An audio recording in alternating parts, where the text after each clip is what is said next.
Hey guys, what's up? Stingray Minecraft Man. Welcome to another Nerf rant. This is number 3. Hang on. There we go. That should be good. Okay, this is number 3 of the Nerf rant series. I haven't done this in a while, but whatever. So today we're doing the Strife and the Hyperfire. So I'm going to start off with the Strife, actually. So the Strife, in my opinion, it's a very good blaster. It's solid, and it's easy to modify. This one actually is modified. It doesn't have batteries in it, though. Just the locks removed, nothing too special. I got the blue one here, which is a little more rare than the orange one. And I don't like that. I love the blue one much more than the orange one. And I feel like they should have, they're coming out with all sorts of different Strifes now, but I think they should get this one back in the business, because I think it's the best looking so far. So yeah. The features, I feel like this is like the most compact blaster with the coolest features. So it's semi-auto, it's got stock and barrel points, a grip for like a point for a grip, point for like a sight, something. I wish it had like a side rail, like maybe right here or something, like right here. But that would be just sort of ridiculous. Yeah. It came with a 6-rounder. I don't even have a 6-rounder with me, so I got the 12-round. Why even bother with the 6-rounders? Like, if you're gonna have a semi-auto pistol, make it hold, like, at least, like, come on, just 12 darts. It doesn't even look, it looks, like, perfect in there. It looks weird with the 6-rounder. Or even the Hyperfire drum, like, the 25 rounds. That doesn't look very weird, does it? Like, come on, people. Yeah, but 6-rounder, don't even bother. Just get, like, a 12-round or something. Yeah, a lot of people love the Strife, probably because it's so easy to modify, and it's a really compact, like, secondary type blaster. But I've ran this in some wars, and I find it more as a primary blaster. Because, and I think Wacom did a video on this, like, why have a magazine-fed blaster with a primary that is magazine-fed? Like, I pretty much every time I run a magazine-fed blaster as my primary, so that I can swap out mags fast. So I feel like it would be a good secondary if you're running a non-magazine-fed Springer. But if you put like a Raider stock on there, maybe like a grip or a Spectre barrel, I have those down, but I'm too lazy to get them. And then maybe like some sort of sight up here, I don't know. It would look really good. And with a banana mag too, that would look sweet. Okay, yeah, that's the Strife. Pretty good blaster. I definitely do like it. Yeah. Okay, now on to the Hyperfire.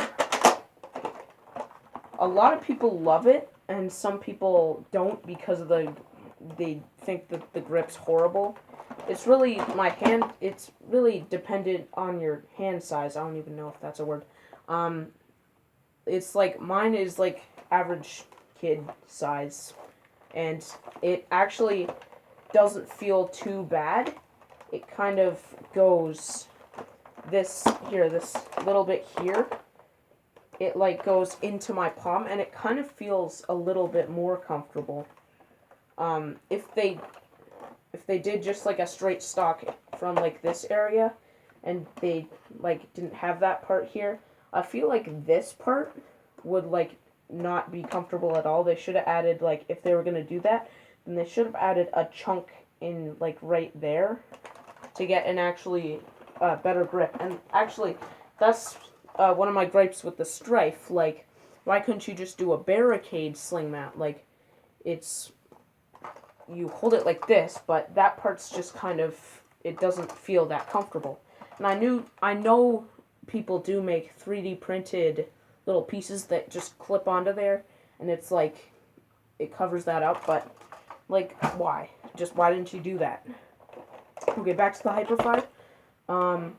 cheek rest. This is actually, I'll talk about the stock.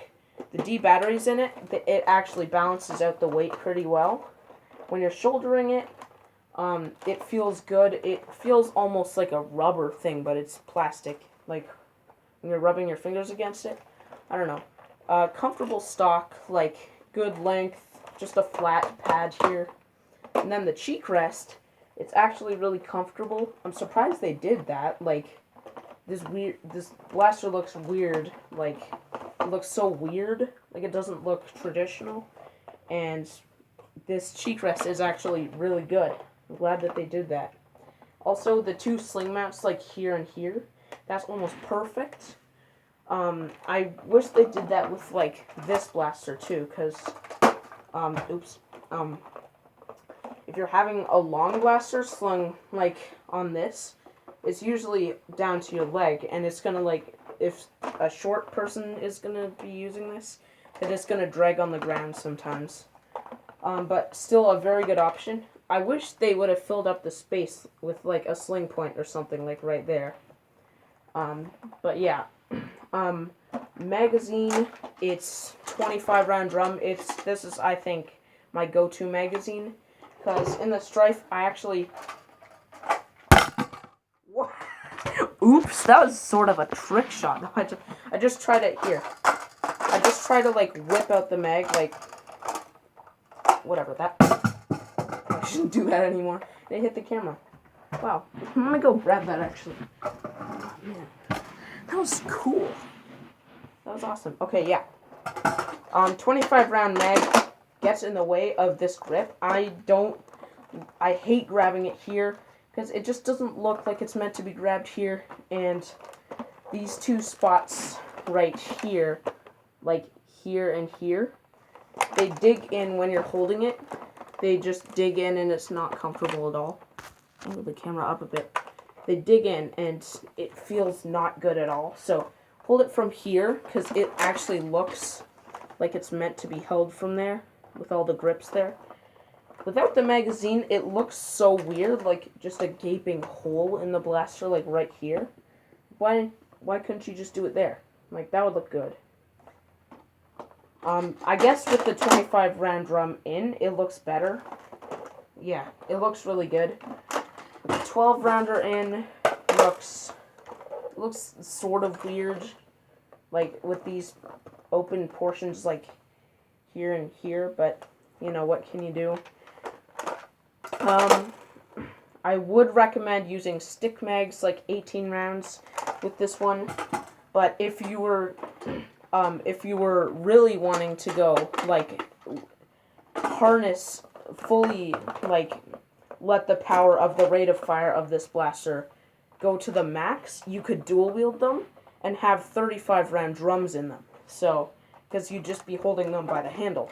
So, then it doesn't even get in the way. You can just 35 round drum, heck, even a bigger mag, even though there's no such thing as a bigger mag. If there was like a 50, you know, that Stampede, the one that they never came out with, the 50 round Stampede mag, if they ever came out with that, that would work in this if you were dual wielding. And it would also be better, because, you know, 50 rounds. But, yeah.